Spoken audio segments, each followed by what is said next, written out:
Hello lovely people of the world, how's it gear to you, and welcome back to Let's Play Pikmin 3 Side Stories.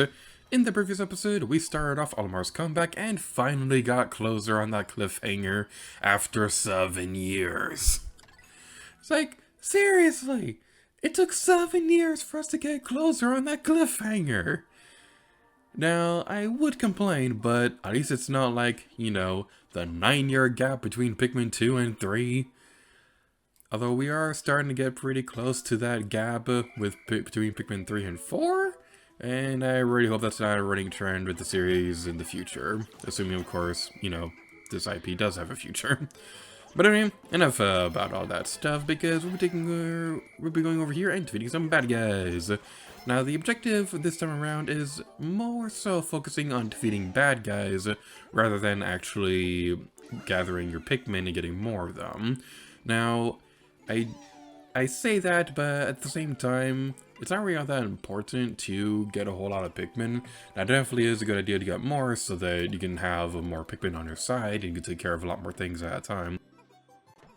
But at the same time, the main focus is to defeat bad guys, so you don't really need to focus too much on collecting more Pikmin.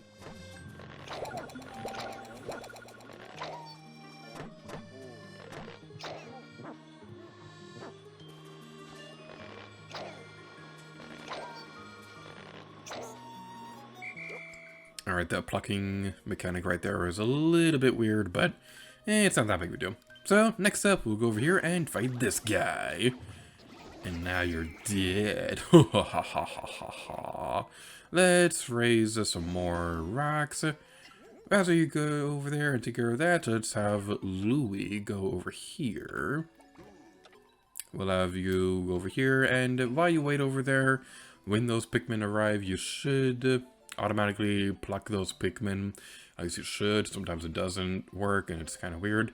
So the next thing we'll be doing is we'll be going over there, and while we wait for this bridge to be taken down, let's switch back over to Louie. Except it took a little longer for the Boborb to actually get over here, so my plan didn't exactly work out. But eventually we'll be able to take over the world and it's going to be awesome. So yeah, this is basically the idea of Olimar as a comeback. Now, you will have repeat ideas for what you'll actually be doing each level as you go across this area. We probably will see this mechanic again at some point, where we are going to be focusing more so on fighting enemies and things like that. But it's not that big of a problem, because I really do like this mechanic. It kind of combines the ideas of collect treasure and fight enemies from mission mode and things like that. So it's really, really cool, and I do like it. So I'm not going to be worried about carrying those corpses back. What we will be doing next is we're going to wait for... Well, we'll switch back over to Louie when he gets over there. So over here. Now these leaves right here, I gotta say, these things are platinum killers. Because they blend in so easily to the environment, they are likely going to be the enemy that you're going to miss when you go across this place. So you definitely want to be careful about that. So we'll be going over here and switching over to Louie. We'll go over this way. We'll have some rock Pikmin work on this wall. Now you definitely want to be careful, because you may have seen some tough enemies beyond that wall, so that might be a little dangerous to do right now, but eventually we'll be able to take care of it. We've got some amp rats over here. We gotta be careful.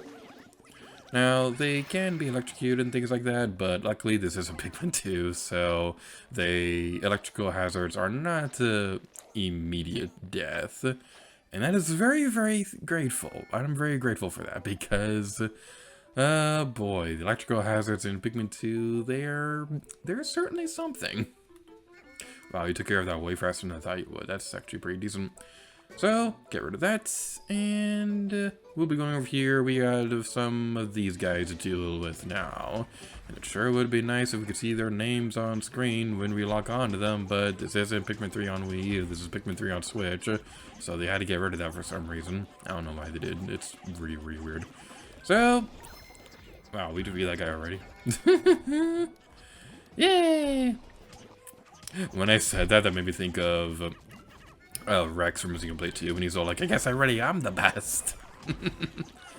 So, after you destroy the crystal shield, or crystal protection thingy, or whatever you want to call it, after we destroy that, they get back up! That took a little longer to get up than usual. After we take care of the crystal, you should be destroyed. And, okay. Be destroyed already! This is taking way too long! Die! Die! Oh no! No! Why are you over here? No! How did you take damage? Where did you take damage from? Oh no! Oh no! Did you eat all? You ate all my reds! Oh no! Oh, that hurts. That hurts my soul. Oh man, people are probably gonna be screaming at me in the comments, but like, how could you not hear that? I can't hear my game audio while recording these videos because I don't want to echo on the TV. Oh no, that hurts. That hurts my soul. Okay, moving on from that catastrophic performance, let's go back over here, destroy some more of these platinum killers, and try to get over the grief of losing a bunch of Pikmin without realizing it. We only have 6 more reds. Luckily there's a lot more over here, but oh my goodness. Oh man, I am tempted to restart the recording session, but even if we lost a lot of Pikmin, I'm still fairly happy with how well this recording session has been going. It could be a lot worse. It could be a lot worse. So we'll continue onwards. We'll continue fighting in honor of those Pikmin that we lost because I wasn't paying attention to the gameplay. Alright. Now there's only 3 more bad guys left, and I believe one of them is over here. So one thing that's really cool about this is that the level geometry has actually changed somewhat, because there's usually supposed to be water over here, but now there's not. So that's really, really cool. Kind of reminds me how Pikmin 2 had a lot of returning areas from the first game that had very drastic geographical changes and things like that. None of this is cool and all, but it does kind of leave a bit of a plot hole with the Pikmin series, because the amount of time that Olimar is away is about the same between Pikmin 1 and 2 and the stories of the main story of Pikmin 3 and the side stories. Now, the geographical changes was a lot more drastic between Pikmin 1 and 2 than it is between 3 and side stories. So that is a bit of a plot hole, although it's not that big of a deal.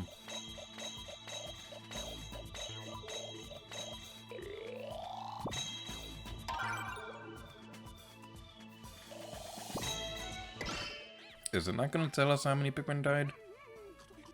Well, fine, then I didn't want to know the answer anyway. Alright, now, okay. Now this is just depressing. Look, new record, and we lost that many Pikmin. Well, we didn't find the ship we came for. It's tough to keep the Pikmin safe through the constant attacks from this world's inhabitants. But they'd do anything for me, so I have to do what I can for them. Besides, I'm not so bad off. This hurts my soul. I have the benefit of experience, decent equipment, and Louie. With all that, I should be home with my family in no time.